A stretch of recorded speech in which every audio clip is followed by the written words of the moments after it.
So you want to present it in that way, in which, yeah, I have done this cool thing. It shows that I have credibility. But here's what I've learned that I can use to help you do the cool thing.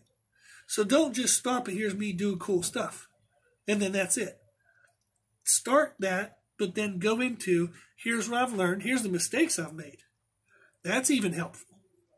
But you want to turn it into this is what I've done, this is how I can help you do it. Don't have it just go, this is what I've done. Okay? Building a story brand, that book discusses the benefits of making marketing, whereas the customer is the hero. They just don't know it. So they don't know they're the hero yet. They don't know the power they have inside of them. So your job and what you're trying to present to them is, I can teach you that. I can teach you how awesome you can be. Don't you want to be awesome? Don't you want to be what is your best? Come here and I'll help you show what that is. That's much better than saying, look, I have a nice ass. Okay, like, whoop-de-doo. Okay, or, oh, look at me, I have big pecs, I have six-pack abs. Okay, congratulations. So that's very shallow marketing. Now, I've been helped in the fact that I was born a skinny fat kid, and at no point in time did I have amazing abs that I would have wanted to put on social media. And my butt actually does look pretty good, but I'm not going to put on a pair of leggings anytime soon. So, but it helped me that when I was young in my career, I didn't really have anything to show off. So I had to show off my knowledge. But that's actually what made me successful. The more people could see what I knew and realize that they didn't know that, they're like, oh man, I wonder what else he knows. So one of my favorite quotes is, you don't know what you don't know until you know that you don't know it. So by sharing knowledge, you show people what they might not yet know. And that increases your value to them. And they'll come to you and want to know what you know and want to know how you can help them more. So those are the two biggest cons for owning a private gym. Is the financial pressure. Everything is dependent on you. You have to make every penny. And the marketing pressure. You have to grow the business yourself. There is no word of mouth. You've got to grow it yourself. Okay. However, we said the pros are there's lower cost. So that's nice. It's easier startup costs and easier maintenance cost. So then maybe you can save up more money per month. Then after a couple of years, maybe you can open a semi-public gym on a smaller scale. Okay? So you might have to start with a private to get to a public, if public is your goal. Okay. So we've talked about being the owner. Now let's really fast talk about being the personal trainer, a trainer at each place. So a trainer of a public place, the pro of that is you've increased exposure. There's just a larger pool of people. So if you have a membership of 200, it's going to be easier to find people that want training because they're already in your facility.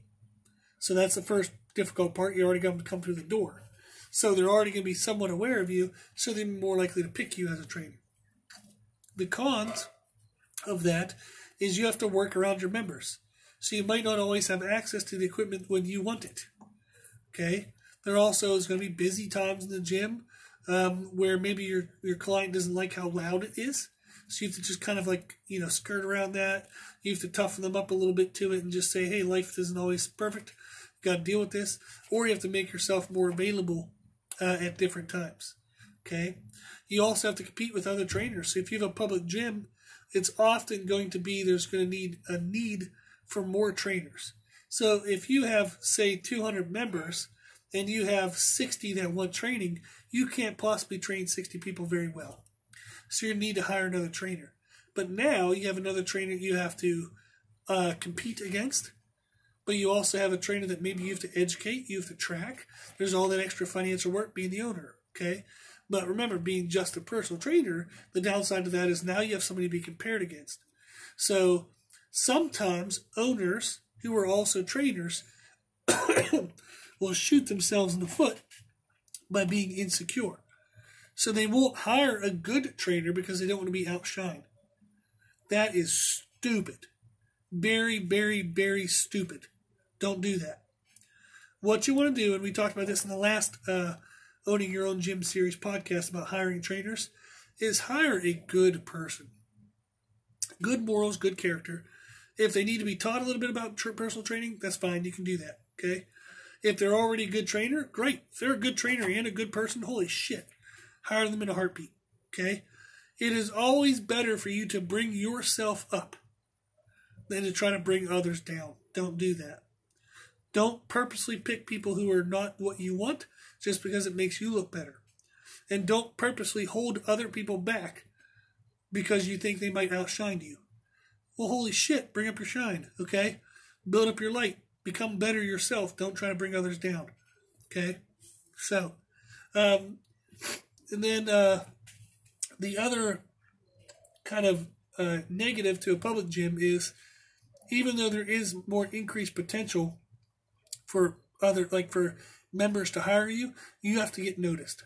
So I remember when I used to work at a Bally's, there were I think there might have been 20 trainers on staff, and only 2 or 3 of them were actually full-time. The rest of them were all part-time, and they were horrible because they were all trying to rip off each other's clients. So you would see a trainer, when it was outside of another trainer's hours, they would go talk to their clients, that other trainer's clients, and be like, hey, I saw you and, so-and-so doing this and this. I actually don't think that's the best exercise. I think you should be doing it this way and this way. And I couldn't believe that they were actually doing that. But trainers were actually trying to steal each other's clients, which is absolutely absurd. And that's actually happened at a couple public gyms I've been part of. And that was just sad to see. That was ridiculous. So now that I own my own place, I talk with my trainers all the time about the fact that I want them to be in control of their clients. I don't want mixing of trainers as much as we can. So I want them to be friendly and say hello, but don't ever correct another trainer in front of their client. Don't ever offer advice to another trainer in front of their client.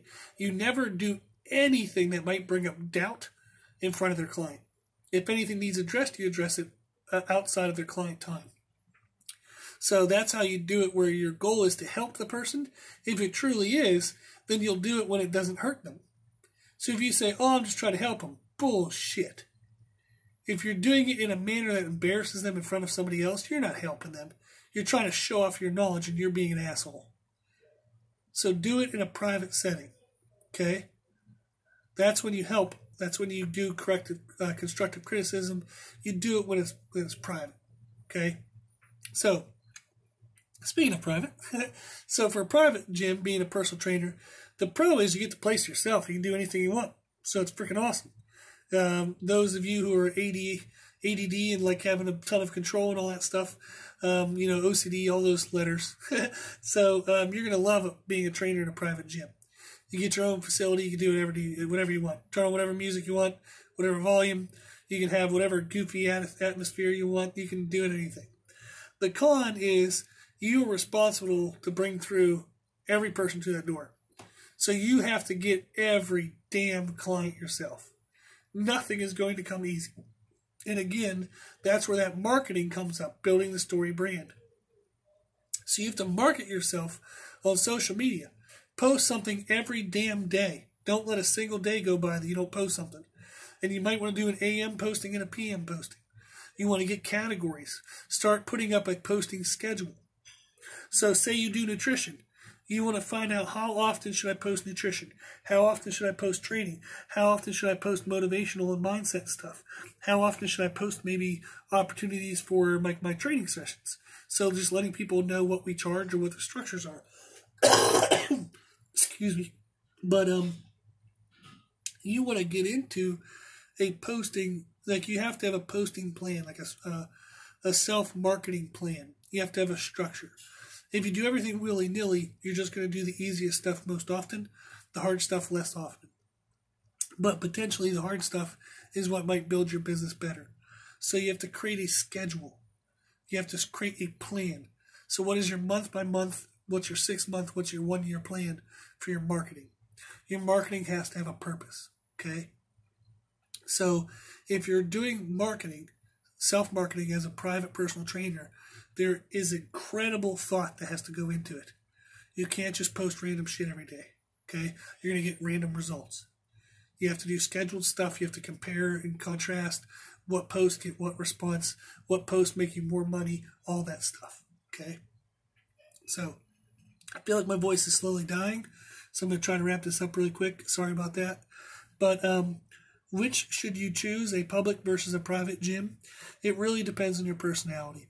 So for myself is I had the personality that I would have stayed who I was if I was in a private gym. But I opened a public gym. And it made me grow much more as a human being. Not only in the amount of responsibilities I could handle, but also in my social interactions, my character. Just it made me become an enormously better human being by forcing myself out of my comfort zone. So I have a private type personality, but I felt like my calling, and I've talked about religion before, and even if you're not religious, I have no bias. You can believe whatever you want to believe because I want to believe whatever I want to believe. So I don't want somebody telling me what to do, so therefore I won't tell you what to do. But I do feel like being a personal trainer was in a large part a gift from God, and that God wanted me to do this so I could give it back to other people and help them in their life. So since I felt like it was a calling from God, I felt like a public facility would help me help more people. And with God's help, it would go well, and it has so far. So that's been a big driving factor for me. One of the reasons why I chose a public versus a private, even though a private fit my personality better, was because I felt like the calling for me at the time was to be more of a public facility. So that's what I did.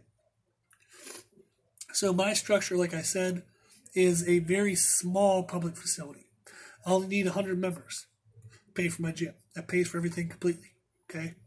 It also ended up being a perfect cutoff where it didn't get too crowded. I got lucky where I had my 3,000 square feet inside, but I got a free 1,000 square feet outside. And I've gotten blessed by having great people around me who fill in my gaps. So I am not the most polite person all the time.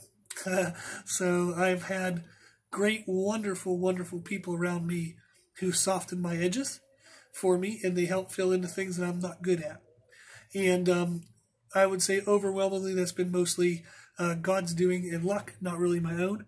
But now that I have seen the benefits of it and I've learned more about business, I've been able to make the choices now in my career on purpose. So, but when I first opened, I was very lucky to have the people I had around me. So thank you to those individuals.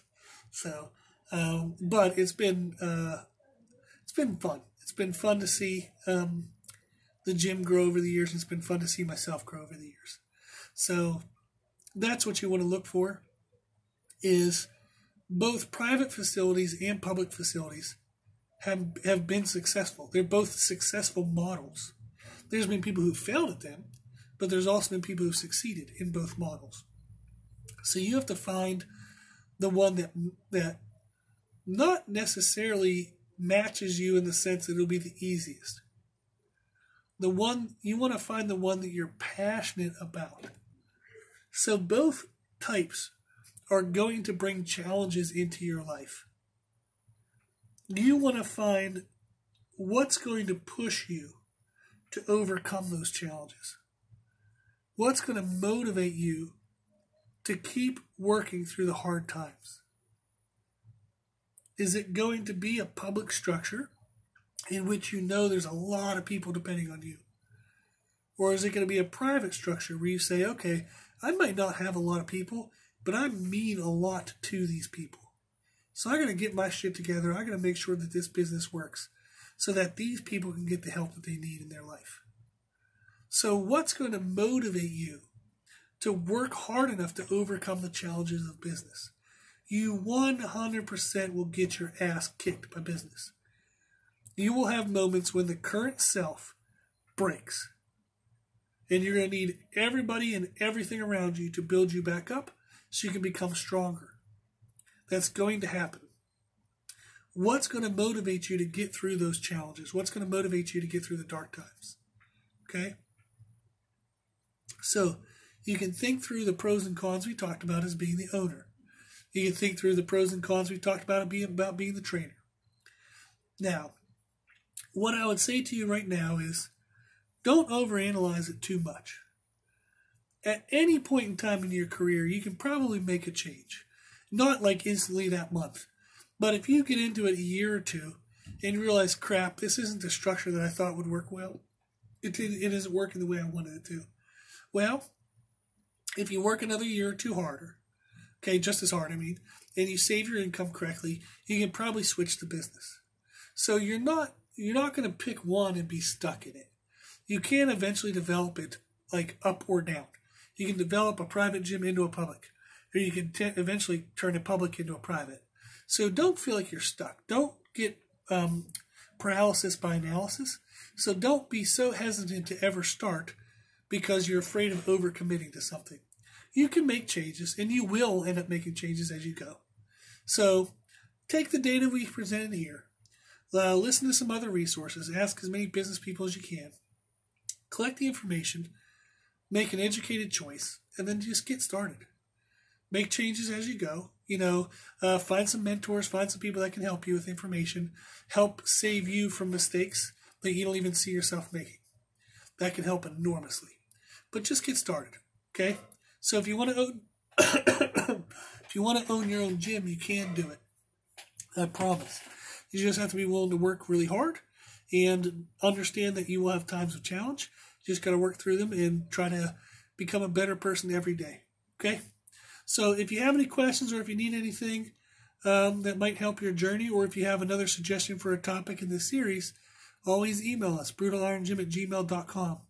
If you are going to take your life and invest it into the health and happiness of other people, I promise you I will help you with that. Because that is such an amazing, amazing purpose for life that if there is any ounce of help I can give, I will. I promise. So if you think that I have any information or knowledge that you might find helpful, always reach out to me, okay? I'll always help you. I promise.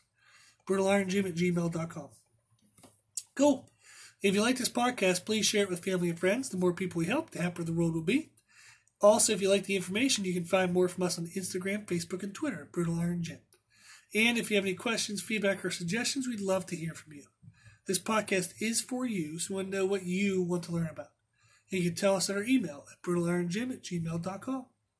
As always, I hope this was helpful, and thank you for listening.